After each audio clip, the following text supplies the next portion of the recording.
Selamat pagi, siang, dan malam, teman-teman dan Pak Daniel Hermawan sekalian. Kami merupakan kelompok dari Kalisto, ingin mempresentasikan brand kami bernama Kalisto. Oke, next.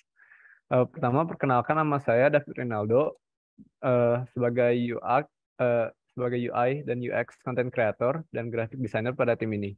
Lalu partner saya Fernando Randi Satria sebagai SEO spesialis, social manager, dan UI dan UX. Oke. Profil perusahaan. Sebelumnya, perusahaan kami itu bernama Ustimate yang berdiri di tahun 2018 dan akhirnya mengalami rebranding menjadi Kalisto di tahun 2023. Sebelumnya, perusahaan kami di tahun 2019 sebelum mengalami rebranding sudah mendapatkan Best Fashion Design of the Year for Running Shoes tingkat kota. Oke. Selanjutnya, kenapa Kalisto? Kalisto merupakan salah satu bulan yang dimiliki Jupiter. Jadi kami mengambil ini dari filosofi bulan dan nama seorang peri dari mitologi Yunani yang artinya the most beautiful. Jadi kami pada produk kami seperti layaknya bulan di Jupiter bernama Kalisto. Kalau kita lihat bulannya itu memiliki tampilan yang sangat indah dan elegan, maka kami juga pada brand kami akan mengusung eh, tema yang high dan elegan. Jadi nggak hanya kenyamanan yang kami beri untuk customer kami, melainkan juga brand kami memiliki value tersendiri, oke, yang high dan elegan. Next, strength memiliki basis reputasi yang bagus karena perusahaan kami sudah mengalami sudah di jalan lama, baik dari sebelum mengalami rebranding dan sesudah. Perusahaan kami juga sebelumnya memiliki reputasi yang kuat di orang-orang karena kami sudah berjalan dengan lama dan mendapatkan award. Lalu produk yang dijual memiliki value yang lebih tinggi. Akan banyak dicari orang karena banyaknya kolaborasi yang kami lakukan dengan orang-orang terkenal. Weakness-nya membutuhkan banyak biaya, membutuhkan usaha lebih keras dalam berinovasi. Opportunity-nya menjadi brand untuk fashion show, membuka peluang untuk datangnya investor, menyebar ke seluruh bidang fashion seperti tas, baju, dan lain-lain. Threat-nya kompetitor perusahaan luxurious. Harga untuk melakukan kolaborasi, setiap orang terkenal yang kami pilih, harganya pun berbeda-beda.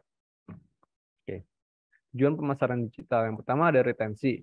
Dari retensi, kami akan memberitahu bahwa perusahaan kami akan melakukan rebranding melalui media-media yang kami eh, luncurkan untuk orang-orang tahu bahwa perusahaan kami akan melakukan rebranding.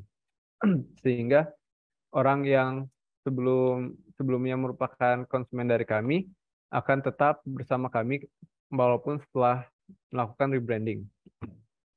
Tujuan pemasaran digital yang akuisisi, pertama ada website. Website adalah basis kami untuk orang-orang dapat menjangkau kami yang akhirnya dapat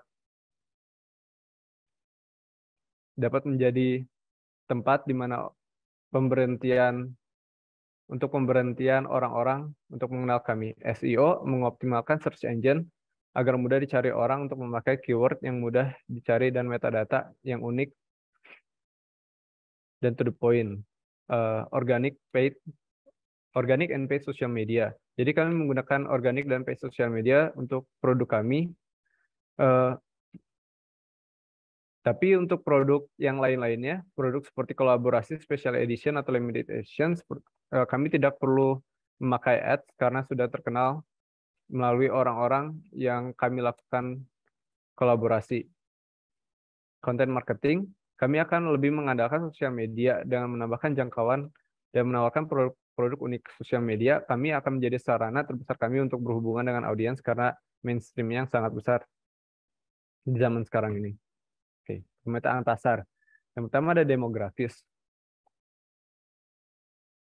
Kami menargetkan orang-orang remaja hingga dewasa berusia 15 sampai 60 tahun yang menyukai model konsep high class. Psikografis mengincar orang-orang yang memiliki minat dan menyukai hal yang berbau dengan fashion dan memiliki jiwa pride yang tinggi atau tidak mau ketinggalan zaman. Geografis, sebelum melakukan rebranding, produk kami hanya ada di Jakarta. Namun setelah melakukan rebranding dari perusahaan kami memperluas target pasar kami untuk seluruh Indonesia. Perilaku.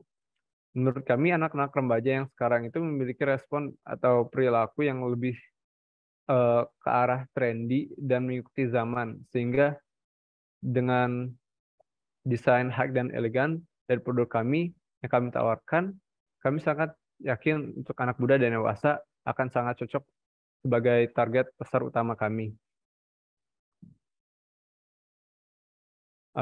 Lalu target audiens adalah orang Indonesia, remaja hingga dewasa, berasal dari kalangan menengah ke atas, dan orang-orang yang menyukai sepatu sebagai item collectible atau lainnya karena itemnya itu rare. Oke, untuk berikutnya, pendekatan pemasaran digital organik.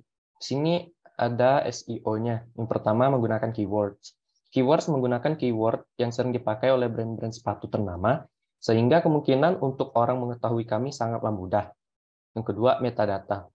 Metadata merupakan hal menentukan seberapa banyak orang yang akan mengklik website kami. Dengan memberikan metadata yang engaging, to the point, maka orang memungkinkan orang-orang untuk mengklik website kami. Yang ketiga ada backlinks. Backlinks merupakan di mana website kita akan muncul di layar audiens karena preferensi yang sesuai dengan website kami.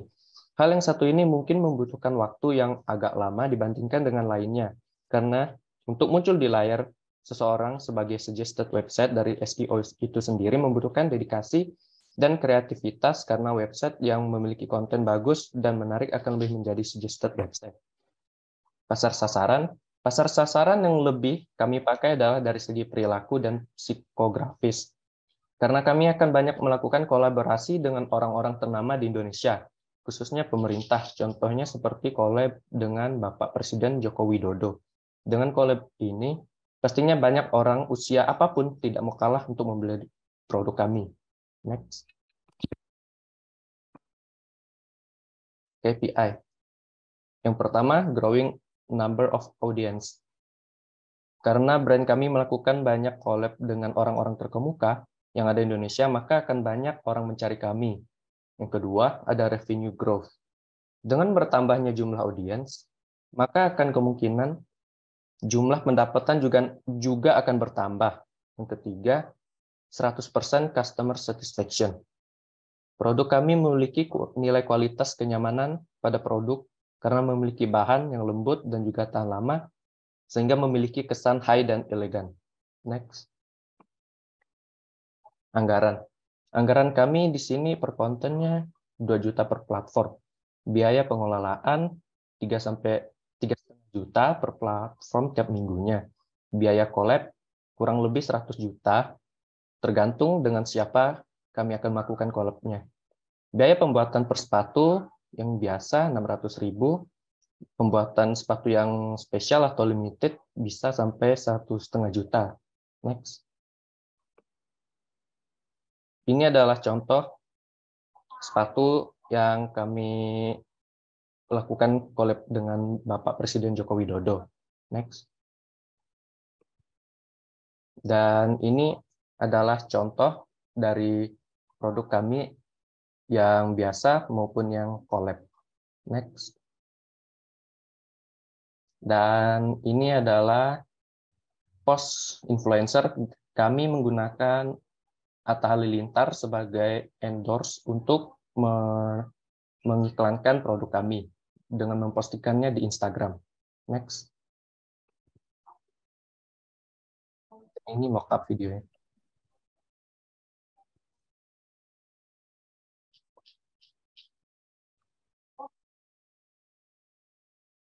Dan ini alamat kami, bisa di email dan nomor HP.